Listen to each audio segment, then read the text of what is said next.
Hey guys, and welcome back to another um, lecture video dealing with managerial accountant or managerial accounting, excuse me, in chapter 12.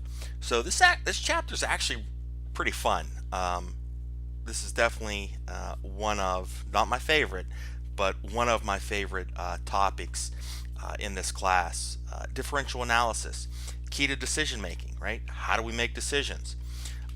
It's pretty interesting that the material that we're going to learn in this class, and we're going to formally look at how do you make a decision.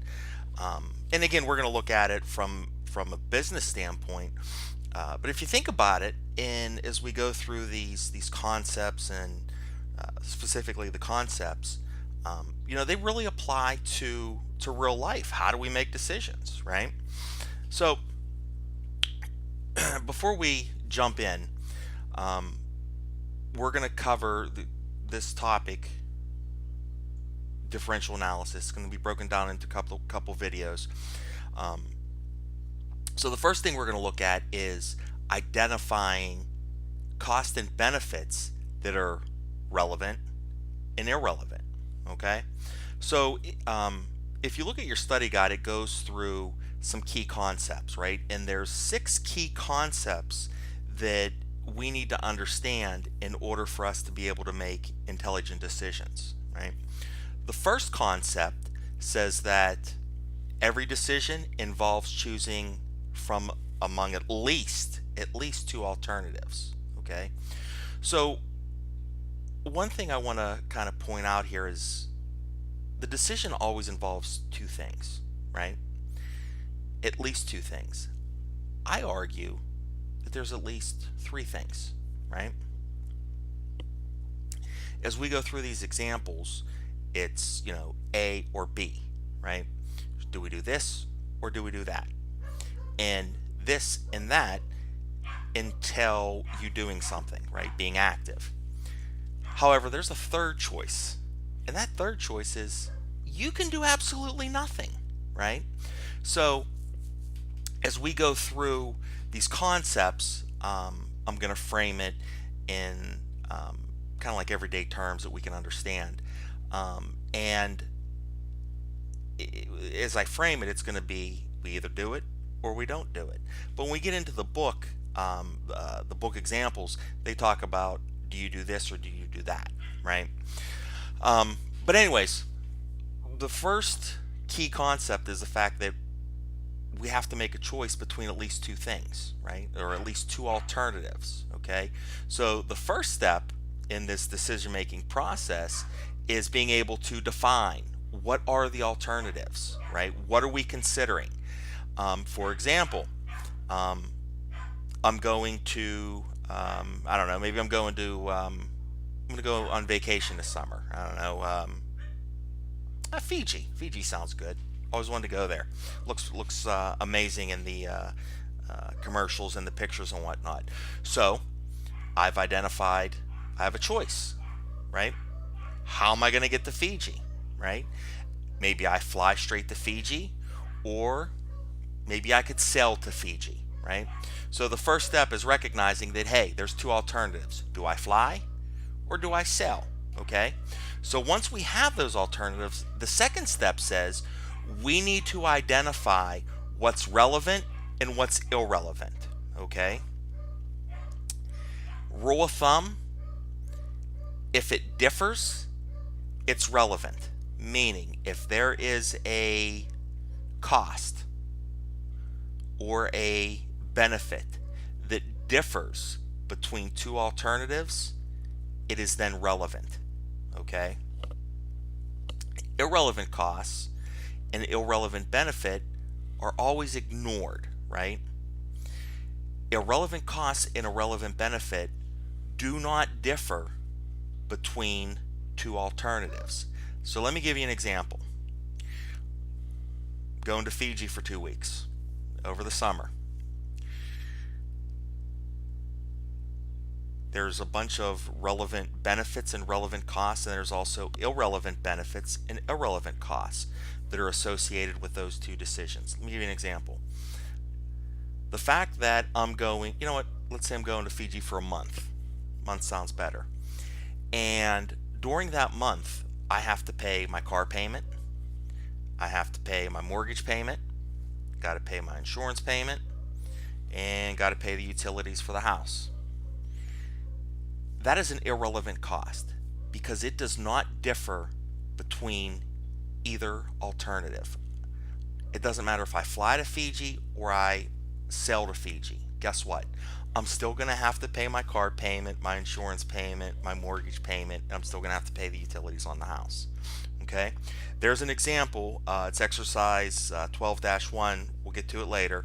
It's going to help us identify relevant costs and relevant benefits. Okay?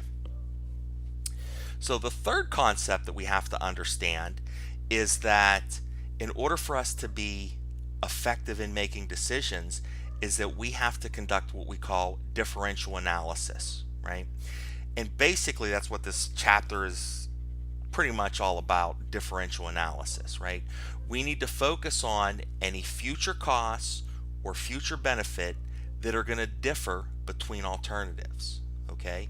Remember, if the costs and the benefits do not differ, they are irrelevant and we don't even worry about them, right? We ignore those costs and benefits that are the same between two alternatives, right? So when we're looking at differential costs and differential revenue, they have definitions, right? And they're pretty simple. Differential costs are future costs that differ between two alternatives. Differential revenue is the benefit, right? Or the future benefit or the future revenue that obviously differs between two alternatives. Okay, let me give you an example, my Fiji example, right? I can either fly there or I can sail there.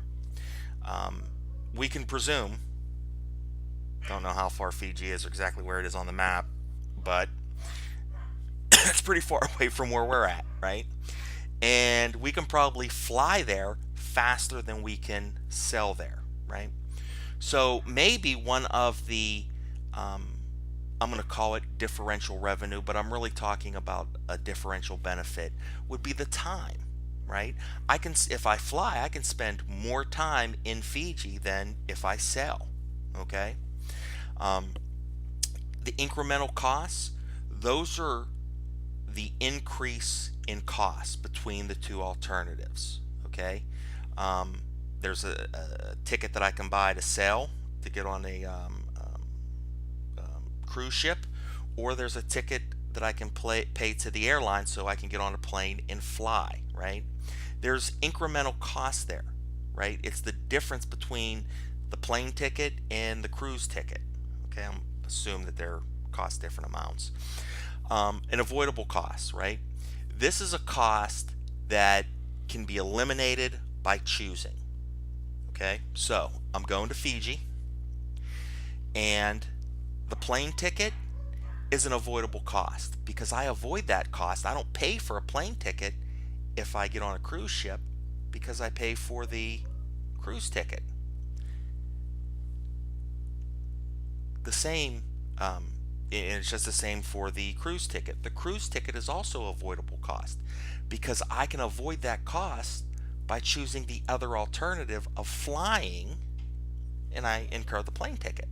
Okay, so we're going to be talking a lot and working a lot with differential analysis, looking at costs that differ between two alternatives, as well as revenue that differ between alternatives, and also incremental cost as well.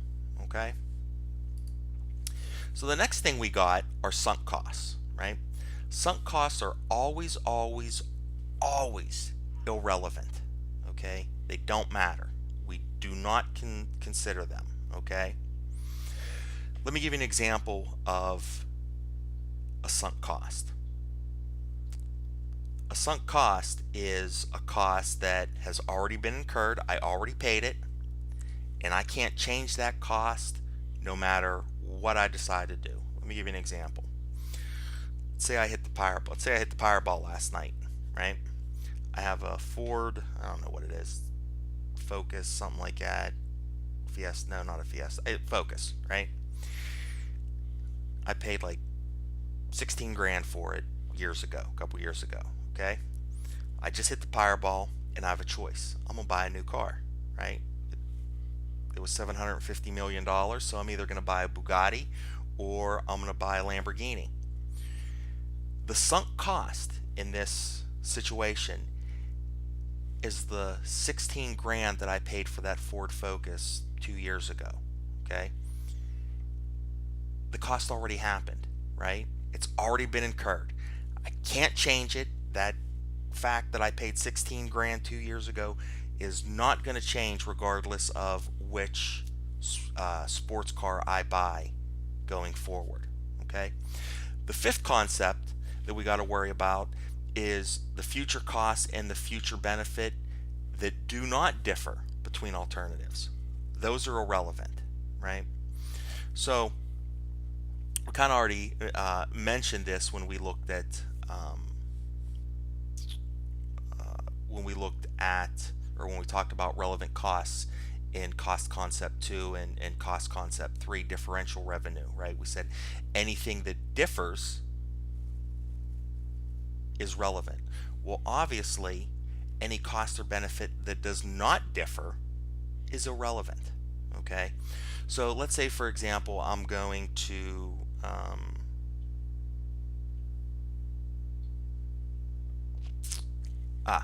going to take my wife out, right? And Friday night we're going to go out to dinner. We're going to have a nice dinner. After the dinner, we're either going to go to out to the movie theater, or we're going to go to Redbox, rent a movie, and come home. Okay, so I have two choices, right? I either go out to dinner and go to the theater, or I go out to dinner and then I rent a Redbox, come home and watch it. Okay, that cost of dinner, it's irrelevant. I'm making a future decision. I'm going to go out to dinner, but I'm either going to go see a movie or I'm going to rent one on Redbox. Because that future cost of that dinner does not differ between either of those scenarios, it's irrelevant, right? I'm only going to consider the cost of the theater movie versus the cost of the Redbox movie. Okay? Now let's look at the final concept. Opportunity cost. Okay? Opportunity cost is the cost that is the cost of what you give up to get something. Okay? The book definition says that it is the potential benefit that is given up when one alternative is selected over another, right? It's kind of wordy, right? Whatever you give up to get something, that's your benefit. That's your opportunity cost. Okay. In the past, students have had a good understanding of opportunity cost. Being that I'm lecturing, kind of going to beat a dead horse here, so you can fast forward if you're still don't understand the opportunity cost. Watch away. So the opportunity cost is what I give up to get something. So let's think about this. I'm sitting here now recording this video, right? There's an opportunity cost of me doing this, right? What am I giving up to do this? Well, I don't know if I mentioned this, but I love playing PS4, right? You guys should thank me. I save the world every night playing Call of Duty. And yes, I have a headset, and no, I don't do the headset. I'm joking. But my opportunity cost of recording this video is playing Call of Duty. Okay, my wife's downstairs watching TV now, so my opportunity cost of recording this video now is spending time with her or having dinner with her. Okay, so think about your opportunity cost. What are you giving up to sit here and watch this video now? I don't know, maybe you're giving up time with your family, maybe you're giving up laundry time, maybe it's a Friday night or a Saturday night, maybe you're giving up hanging out with your friends or family time, or I know in the past and I know you're grad students, I get it, I'm giving up sleep, right? So that seems to be the biggest opportunity cost of seeking an advanced degree is sleep. So the point is, we need to identify what our opportunity cost is. We know how to do that. It's what we're giving up. That's the cost of what we're doing, of what we're giving up.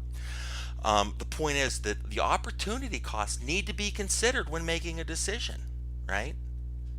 So think about it. If I don't, let's say I don't teach at Chatham, right? What's my opportunity cost of not teaching at Chatham?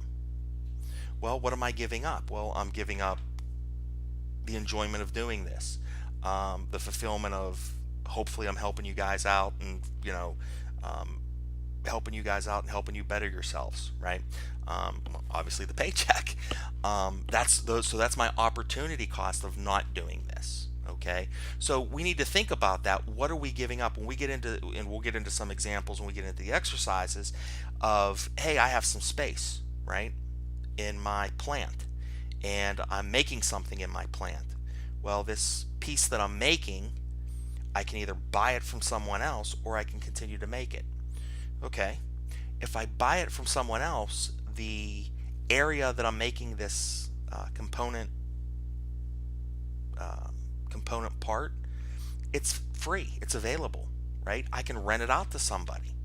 So what's the opportunity cost of internally making this product? Well, the rent that you're giving up. Okay, so those are the 6 key important concepts, right? So let's jump into identifying relevant costs, right? And I love this one. This is great. Cynthia, right? It's a Boston student. She wants to go to New York to visit her friend, right? She can either take the train or drive, right? So if she drives by car, it's 230 miles to her friend's apartment. She's trying to decide which alternative is less expensive. And she got some information, okay?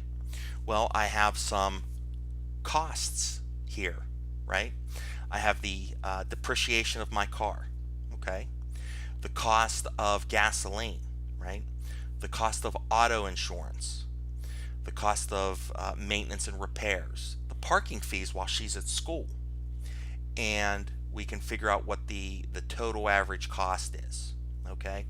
So what we do is we can take this information and we can break it down on a per monthly basis, right? So we can take our straight line depreciation and we can divide it, figure out what it is by year. And this is kind of a review of Financial Principles 1. Not concerned about you being able to break things down. I mean, I think you can, because we already worked on breaking things down in total to a per unit basis. I want to focus in on the costs, right? So the automobile cost, right? It's based on 10,000 miles of driving, right? So she has all her costs per mile, which ends up being 0.61, basically 62 cents a mile, right? And then she came up with these other costs, right? There's going to be wear and tear on the car. There's the round trip train fare that she has. Then there's the cost of putting her dog in a kennel. Hey, when she's on this trip, if she's on a train, she can relax. So there's some benefit there of relaxing on the train, not fighting traffic and getting there, right? But then again, when she gets to New York, if she takes the train, she doesn't have a car. So that's a benefit of driving, right? Hey, I have a car in New York. I can go wherever I want. I don't have to worry about, relying on a ride or calling a cab, right? But then again, we got to deal with parking in New York. So that's a hassle, right? We can think of we can assign some monetary value to that, okay? Then we have the per day cost of parking in New York City, right? 25 bucks a day, okay? So we have all these costs, right? We have the costs associated with driving. We have some additional information of costs and benefits that are associated with our decision of going to New York to see our friend, okay? So let's identify relevant costs. How do we do that? Well, remember, relevant costs and irrelevant costs are costs or let me phrase that. Relevant costs are costs that differ between two alternatives, right? Irrelevant costs are costs that do not differ, okay? So the cost of her car, right? It's a sunk cost. She already paid for it. She already bought the car years ago. It has no basis on whether she drives or she takes the train. It's a sunk cost. It's irrelevant, right? Insurance cost. That insurance cost is irrelevant. Why? Because it does not differ between two alternatives, right? Whether she takes the train or, whether she takes the train and her car stays parked at Boston College, she still has to pay insurance, right? Whether she drives, she still has to pay insurance. So it's an irrelevant cost because it does not differ, right? It's not a differential cost, okay? The cost of gasoline, that is relevant, right? Why? Because it differs between alternatives. If she decides to drive, she incurs the cost of gasoline to get there. However, if she were to take the train, she avoids that cost of gas, right? So that cost of gas is an avoidable cost if she takes the train, okay? So since that cost does differ between the two alternatives, it is very, very relevant, okay? Let's look at the second thing we need to think about when we're identifying relevant costs, okay? The cost of maintenance and repairs. Well, yeah, that's relevant, right? Why is it relevant? Well, because in the long run, maintenance and repairs depend on the miles driven. So if she drives more, she's going to have a higher cost in maintenance and repairs. However, if she does not drive, she's saving on miles. She's not driving those miles. Hence, there shouldn't be as many repairs and maintenance, okay? The monthly school parking fee, that is totally irrelevant, okay? Why is it irrelevant? Well, because it doesn't differ between two alternatives, right? She still has to pay the monthly parking fee whether she drives the car or she takes the train. It doesn't matter, okay? So where are we at now? Well, we can see that some of those average costs that she came up with of 62 cents or 61.9 cents per mile, it's made up of both relevant and irrelevant costs, okay? So let's look at the benefits, the cost and the benefit of her decision, right? If I drive, I put wear and tear on my car, that is probably going to have an impact on the resale value of that car when I go to sell it. That's definitely a relevant cost, okay? The round trip train fare, that's clearly relevant, right? Because it's an avoidable cost. If I drive, I don't have that round trip train fare. If I take the train, well, obviously I incur that cost, okay? Another benefit, relaxing on the train, right? That's relevant. We can't really assign a monetary value to that benefit, but nonetheless it still is a benefit that we need to consider, right? Maybe the fact of not getting agita and driving in New York and fighting traffic, maybe that's worth it for me to not have a car in New York and not pay for parking and fight for a parking spot, right? The cost of the kennel, totally irrelevant, right? It doesn't matter if she drives or she flies, she's still got to kennel the dog. So that's an irrelevant cost, okay? The point is we're going through each of these costs and we're saying what's relevant, what's irrelevant. What's irrelevant is the costs that do not differ. Costs that do not differ between two alternatives are our sunk costs, right? Sunk costs are irrelevant costs, and the costs that don't differ, right? Relevant costs are the costs that do differ between two alternatives, right? The avoidable costs are relevant. Next thing we need to look at is cost of parking in New York. Of course that's relevant, right? If we take the train, we don't have to pay to park our car in New York City, okay? Having that car in New York and the problems of finding parking spaces, again, totally relevant. Why are they relevant? Because if we take the train, we don't have that benefit. We don't have that problem. Okay? Again, we can't assign a dollar or a monetary value to that, but nonetheless, it differs. We should consider it. So now, since we hashed out all of the relevant and irrelevant costs, here's what we identified of the relevant costs of driving. Okay, the gasoline to get there, the maintenance on the car, the reduction in the sales value, and the parking in New York. It's $137.86. The round trip ticket is $104. So, based solely on financial information, I should take the train. Solely on solely from a financial standpoint, I would be better off to take the train. However, there's non-financial factors that are going to influence our decision, right? And this is a key point, because in business, we have to be careful of making emotional decisions. Oh, I want to invest in this project because this is my brainchild, right? Well, project 2 might be somebody else's idea, financially looks a lot better, but we're in love with project 1 because that's our baby, right? So when we get into looking at the exercises, we're going to look strictly at numbers, right? I would argue in this scenario right here that, you know what, I don't want to drive in New York. I really don't. Or let me pump the brakes, I'm sorry. I do want to drive to New York, right? I love the freedom of having a car and going wherever I want, whenever I want. I'm not too worried about finding a parking space or that hassle. So financially, even though it's better for me to take the train, I'm going to use emotion and I'm going to decide to drive. Okay?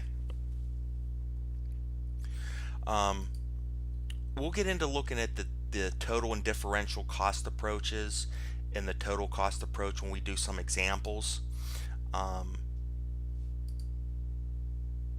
So we're going to stop there, and then we're going to get into looking at each of the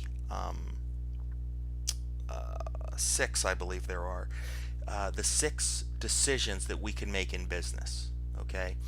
Again, before we go go any further, it's very important that we understand those concepts and those definitions, right? So review those before you go on, making sure that you know what differential analysis entails, right? Future costs, future benefits that differ between alternatives. We know what differential costs are, differential revenue, incremental costs, right? The increase in cost between two alternatives. What's avoidable?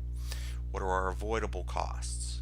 Okay, knowing what's relevant and what's irrelevant. Okay, and we'll discuss that more as we go through each of the 6 scenarios. Okay, so when we come back, we're gonna see how to make an add or drop decision. Should we keep a product line, or should we drop a product line? Or should we keep a business segment, or should we drop a business segment?